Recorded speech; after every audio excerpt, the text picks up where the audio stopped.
அன்னை பராசக்தியோட போர்ப்படை தளபதியா இருந்து அன்னைக்கு வெற்றி வாங்கி தந்தவள் தான் வாராகி அம்மன் அப்படின்னு புராணங்கள் சொல்லுது.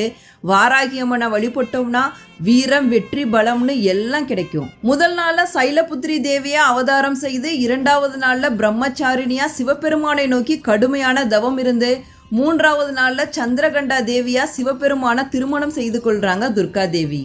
சந்திரகண்டா தேவி சிவபெருமான திருமணம் செஞ்சதுக்கு அப்புறம் சிவபெருமானோட பிறை நிலவை தன்னோட நெற்றியில் சூடிக்கிட்டாங்க.